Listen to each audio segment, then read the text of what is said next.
Hey guys, how's everyone doing today? Hey Shihan, how are you? Good, how are you doing? Good. Welcome to Karate Talk with Shihan and Shihan. So this is episode number 2. I'm super excited about this this new endeavor we were on because we get to talk about a lot of fun subjects. So last week we got to interview Miss Ferris Higa, which was really cool, and everyone got a chance to get a good insight on what she's looking forward to in her second degree adventure. So what are we going to be talking about this week, sir? So this week we're going to be talking about board breaking because we have an event coming up, but more on that later. All right, cool. So what is board breaking? Why do we do it? That kind of stuff. So everybody knows that, a lot of people associate board breaking with martial arts. They see it in the movies, whatever, and it is a thing, right? So why do we do it? Number one, first one is to kind of test technique, right? So you can't break a board if you're not doing it right. Right. Okay, so if you're learning a martial arts technique that's supposed to maybe do a little damage to a bad guy, it lets you escape. You want to know that it's working, right? And board breaking is one way to test that technique. Yeah, like take for instance the palm strike is probably one of the main strikes that we use when we test our board breaking skills, and the reason is because a palm strike for self-defense purposes is going to be the most effective. So if I hit somebody in the head with like a punch or something like that, I could hurt my hand. I also might not hurt them if I hit them in the forehead or something like that. But a palm strike we can do over and over and over again, and honestly if I am able to center that up with the center of the nose, I'm probably going to be able to do some damage and hopefully get away from that person that's trying to attack me. However, so we got a couple of boards up here. So we got these ones, which are re-breakable boards. We have a lot of different types that we use. This is the black belt version, so it's pretty thick, as you can see. But this is usually a board that we'll start some of our students on. But if Shihan was holding that board for me and I hit with just my fingertips, I'm probably not going to break that board relatively easily, and I could hurt my fingers. Also, if I hit somebody with my fingers in the nose, I could probably not hurt them, and so that's why we want to concentrate on the correct striking area.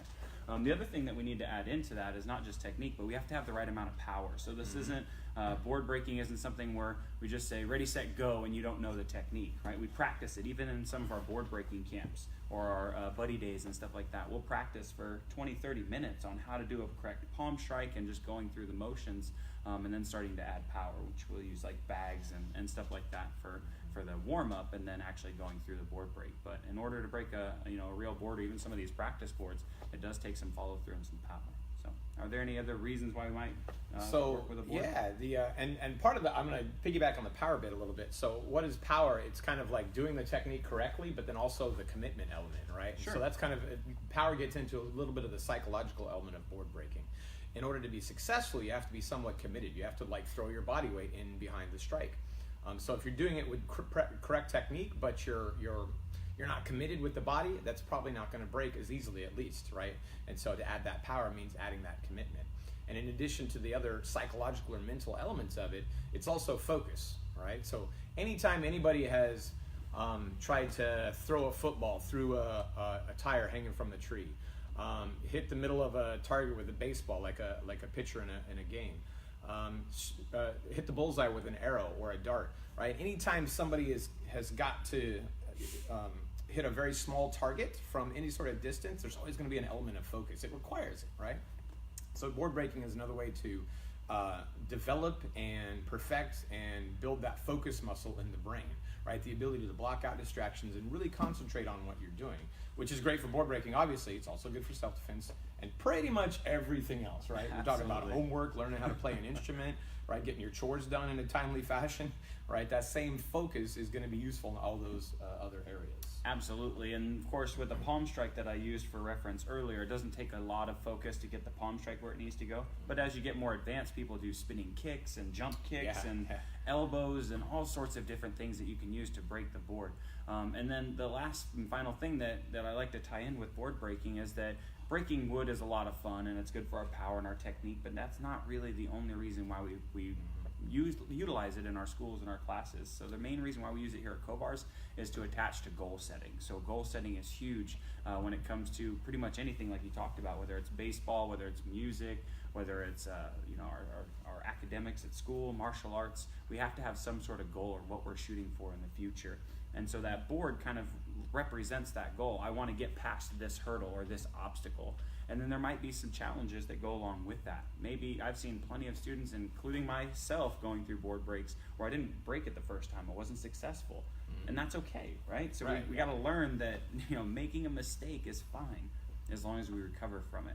And I've even seen it go as far as maybe the student did the technique incorrectly, and they weren't able to do that technique again with that same hand or that same side, and so they had to switch it up a little bit. But sometimes we have to do that, right? Right. You know, whether it's, you know, looking for a job or trying to promote within our job, or if we're at school, we might need to jump through some hurdles or make some adjustments on the fly to be successful with that. So goal setting is huge, and board breaking, and we want to make sure that we really tie that in. And anytime we're breaking a board, it's not just you know, okay, I'm breaking this piece of wood, but the commitment that goes into it, the focus that I need to have, the accuracy. Okay, I'm setting my mind to this. I'm going to actually commit and follow through. I've made the decision that this is what's going to happen. Right. Kiyoshi always talks about my word is law, and I know that he might not have been the inventor of that saying. I can't remember where he got that from, but I hear it a lot. Is that if we can, you know, say we're going to do this and we do it, we're going to be a lot stronger moving forward with our decision making. And then the last thing, you might feel a little bit of pain where that strike hit, and that's sometimes the challenges. You know, some might call it the blood, sweat, and tears. You know, the overcoming of that challenge. That's a little bit painful. Those struggles happen. We do fail. We fall. We, you know, get bumps and bruises and scrapes, whether it's physically or, you know, mentally or emotionally. It happens, but we get right back in there and we keep on trying. So hopefully when you guys are successful at that board break, you remember okay, that sting, it's a good thing. It's not my favorite part of the day, but you know, it's part of the process, and I need to be okay with it. So after we've broken our board, though, is there anything that we should remember, either do's or don'ts, or things to keep in mind? Yeah, a couple of important don'ts, of course, is that don't re-break it. So if I were to break this board here, it would be broken in half, and that would be a successful board break. The boards that we use are generally sort of manufactured specifically for this purpose. There's a certain width and there's a certain thickness, and that all needs to be reasonable, right? Going back to goal setting, when you're setting goals, all goals need to be achievable and realistic, right?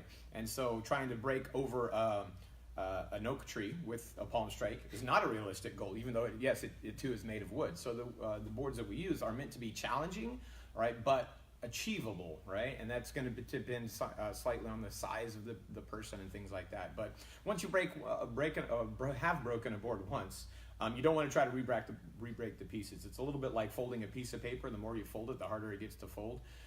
There's just less, it's a little bit less safe, and it's less reliable when you're trying to break those smaller pieces because of the direction of the grain is going in comparison to the width of the wood and stuff like that. So that's number one, all right? And number two, never without help, right? Yeah, never do that without help, because even as instructors, there are times where we have to make those adjustments for people board breaking because the grain of the board is going a different direction or whatever. Also, there's a specific way to hold to make sure that the board holder and the board breaker don't get injured. And then also going back to the size of the board, as it gets smaller, we also have to have more and more accuracy. So if we're trying to break half the amount of board, we don't have as much surface to hit, and then we can end up not hurting just ourselves, but the person that's trying to hold it. And then also we want to have, you know, I always like the thought process of, okay, that was my clear goal, I finished it, that one's done, let's move on to the next goal, right? If I want to break some more wood, let's just find a different piece to break. If I want to achieve another goal, let's just do something else rather than, you know, piggybacking on the same goal or messing with it a little bit. So anyways, Shihan already talked about it a little bit, but we have our board breaking buddy day that's coming up in a couple of weeks. So bring a buddy down. It's going to be the next Friday, I believe. And so the date Friday. On that, if I remember 14th. Correctly, 14th. Yeah, so we're going to be on the 14th during all regular classes. So Little Samurais, that's our 4 to 6 year olds. They're going to be at 3:30. Our junior beginners and intermediates at 4 o'clock, and our advanced and junior black belts will be at 4:45. All students that come and buddies that come will get to break a board that day, whether it's one of our re-breakable boards or you guys are wanting to try out the wood grain boards. We'd love to have you guys there for that.